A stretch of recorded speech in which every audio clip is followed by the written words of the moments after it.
Okay guys, here we go. We've talked about the direction, shooting into the L of the room. We've talked about your key light, which is the Pareto principle, 80% of the results coming from that. But next, let's talk about number 3 in the blueprint. Let's talk about contrast ratios. When we talk about contrast ratios, what we're really talking about is the difference between the key side of a face and the shadow side of a face. How do you know what the ratio difference should be?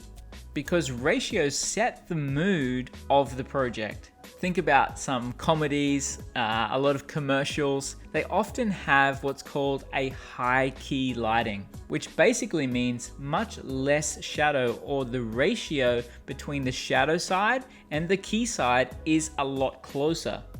If you think about drama, maybe horror movies, different kinds of things like that, they're going to have a much different contrast ratio where the key is going to be higher and the shadow side is going to be a lot lower. This creates a lot of interest and a lot of contrast and some intrigue and drama. Let's see how cinematographer Eric Steelberg shoots the spin-off of the series Baywatch. Notice how the ratios on the face, maybe they're actually less than around half a stop. Now let's look at a different movie and a different feel in the movie Just Mercy, shot by Brett Powlack. I think that's how you say his name. It's really high contrast and really high drama, which matches that high drama and the high stakes part of this script. One of the ways that you can measure this very accurately is through a lighting meter. But if you don't have a lighting meter, you can use your eyes, as well as the false color that we talked about before.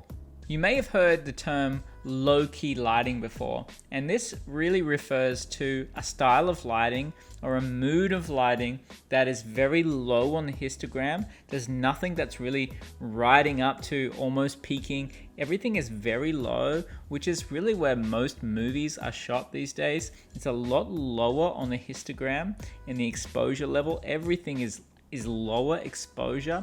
Even things that seem like they're brighter, when you actually bring them into the editing software, you'll notice that they're really low on the histogram.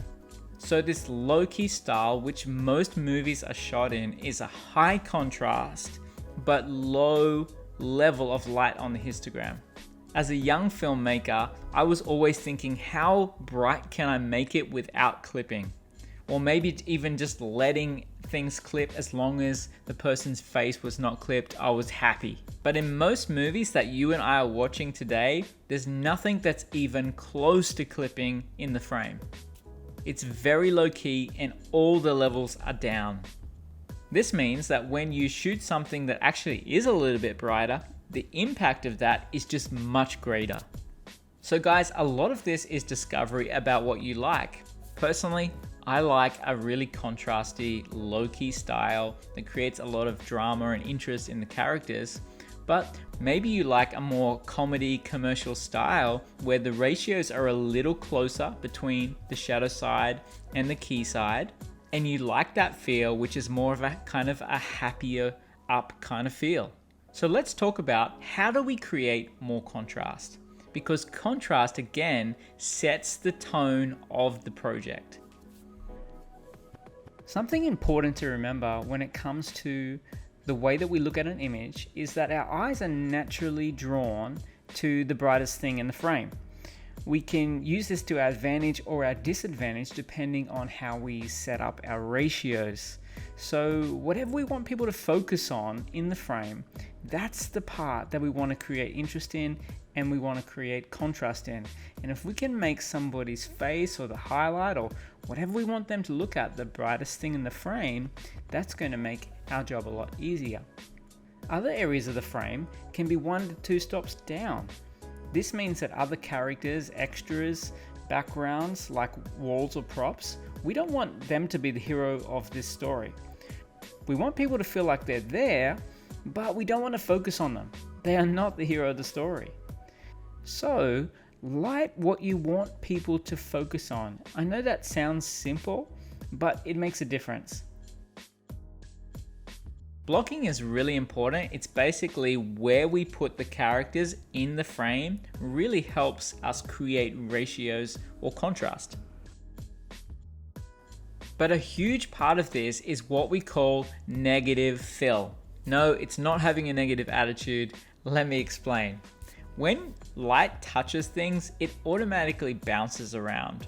So in any room that you're in, there's going to be light bouncing everywhere around you, especially if you have maybe a white wall or a light colored wall. The lighter colored the wall is, the more it's going to be reflective and bounce light all around the room. This can be good for some things, but most of the time we want to really control that light. So negative fill is dark, thick material that we can use to, instead of reflecting light, it actually soaks up the light. So you can make your own negative fill. Basically, you can get black curtain material, put it on a C-stand. This is what I have used many times. And a good exercise to do is to get that negative fill and just walk it in closer to the subject. And you're going to notice the difference between a negative fill that is very close to the subject and a negative fill that's further away from the subject. This could be dictated by the client that you're working with. Maybe they're going to come and say to you, oh, it looks too dark. Could we brighten that up a little bit? Sometimes there's a negotiation here between what the client needs to make it feel bright enough and what we need to make a cinematic image that has a lot of great contrast. So it's sometimes strange that these two things are at odds with each other because we're trying to create something that looks really good, and that's why we've been employed to make something that looks really good. But this is where I find where it really helps to have references before you get there on the day to show the client, this is the kind of images we're looking to create. What do you think about that? Let's get some discussion and negotiation now, so that when we get on set, it just works so much simpler with everyone else. Many times in movie sets, you will see entire sets full of negative fill, especially behind the camera. You will see incredible amounts of fill. Why is that? Because we really want to control every bit of light that is getting onto the set. We want to be in control of it. We don't want any spill that is uncontrolled light. Everything has a purpose. So whether that's taping black material over a window or putting material on a C-stand, or maybe using a 4x2 kind of solid floppy, well, whatever it is that you're using, it doesn't matter what material that you're using or how you're setting it up. What matters is that you are able to control every piece of light that is getting onto your set. And just remember, the closer that the neg is to your subject, the more contrast you will create. As you walk the neg back, there will be less contrast. So experiment with this and find out what you like.